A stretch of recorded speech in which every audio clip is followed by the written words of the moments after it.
नमस्कार, हमारे चैनल सनातन सुधा में आपका स्वागत है। हनुमान जयंती के इस पावन अवसर पर इस वीडियो में हम हनुमान जी के दिव्य जन्म, उनकी माता, क्यों हनुमान जयंती साल में 2 बार मनाई जाती है और उनसे जुड़ी कुछ रोचक बातें शेयर करेंगे। बहुत समय पहले की बात है, जब धर्म और अधर्म की टकराहट जोरों पर थी। राक्षसों का आतंक हर ओर फैला हुआ था। देवता भी चिंतित थे और उन्हें ज्ञात था कि जल्द ही भगवान विष्णु राम रूप में अवतार लेंगे। लेकिन श्री राम के अभियान को सफल बनाने के लिए एक ऐसे सहायक की आवश्यकता थी जो शक्ति, भक्ति, साहस और बुद्धि से भरपूर हो।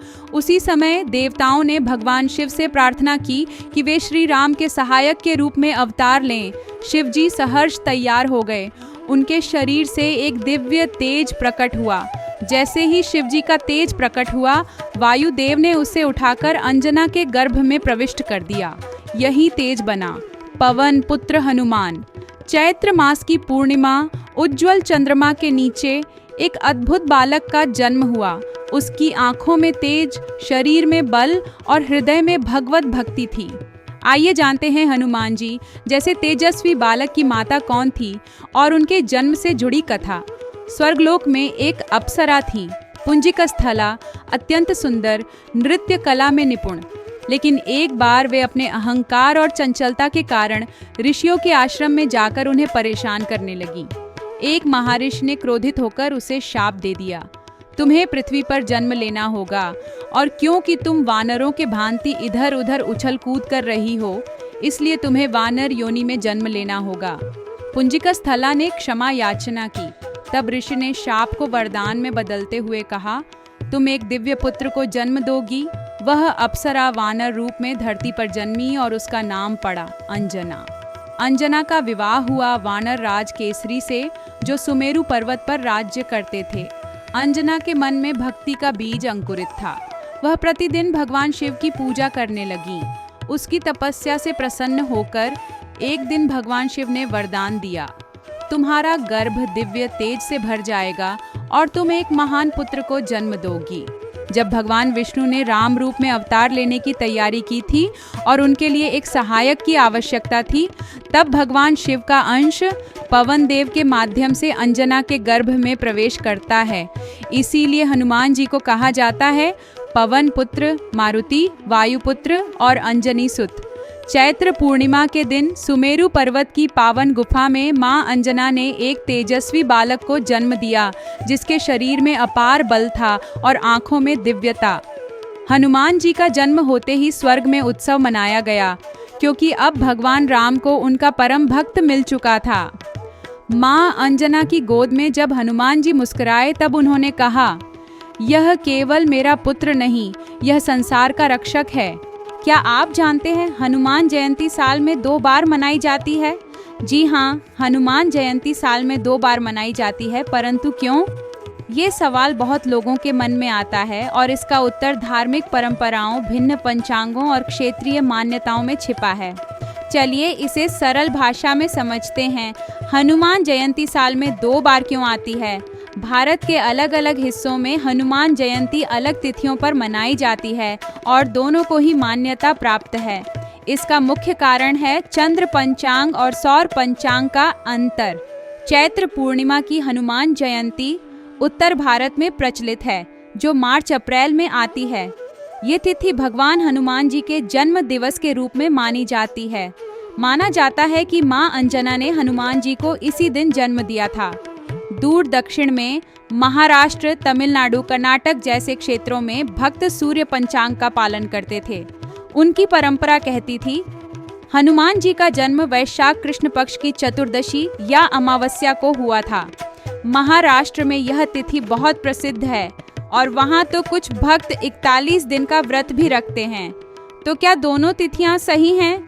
जी हाँ, दोनों ही तिथियाँ मान्य और शुभ हैं। जैसे 2 आंखें मिलकर एक सुंदर दृश्य बनाती हैं, वैसे ही 2 जयंती मिलकर भक्तों के मन में श्रद्धा और प्रेम का प्रकाश भरती है। भले ही तारीख अलग हो, पर भक्तों का भाव एक ही होता है। आइए जानते हैं हनुमान जी को अपार बल और वरदान कैसे मिले। बालक हनुमान बहुत चंचल थे।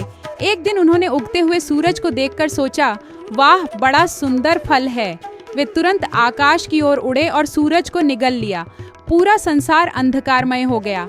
देवता घबरा गए और इंद्रदेव ने हनुमान पर वज्र का प्रहार कर दिया, जिससे उनका ठोड़ी यानी हनु पर चोट आई। इसी कारण उनका नाम पड़ा हनुमान। तब पवन देव ने क्रोधित होकर वायु का प्रवाह रोक दिया, जिससे प्राणियों का जीवन संकट में आ गया। तब सारे देवता क्षमा मांगने पहुंचे और हनुमान जी को अद्भुत वरदानों से विभूषित किया। ब्रह्मा जी ने उन्हें दिया सभी अस्त्र शस्त्रों से अजय रहने का वरदान। विष्णु जी ने दिया निज भक्ति और चिरंजीवता का वरदान। शिव जी ने दिया बुद्धि और बल का वरदान। इंद्र ने दिया वज्र से भी कठोर शरीर का वरदान। अग्निदेव ने दिया अग्नि से न जलने का वरदान। वरुण ने दिया जल में न डूबने का वरदान। और सूर्य देव ने उन्हें शिक्षा दी।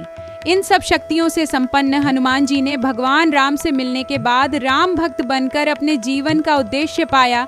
वे भगवान राम के सेवक नहीं बल्कि परम मित्र, सहयोगी और समर्पित शिष्य बने। उन्होंने लंका पार की, पुनः सीता माता को खोजा, लंका दहन किया और सबसे महत्वपूर्ण राम नाम की महिमा को संसार में फैलाया। हनुमान जी के जन्म की दिव्य कथा को समाप्त करने से पहले हम आपको एक रोचक कहानी सुनते हैं। क्या आप जानते हैं हनुमान जी ने शनिदेव को कारागार से मुक्त कर वरदान पाया था? यह उस समय की बात है जब हनुमान जी माता सीता की खोज में लंका पहुंच चुके थे। उन्होंने विभीषण से सारी जानकारी लेकर सीता जी का पता लगाया और रावण के बगीचे में स्थित अशोक वाटिका के समीप पहुंच गए। लेकिन तभी उनकी नजर पड़ी एक पुराने टूटे फूटे महल की ओर।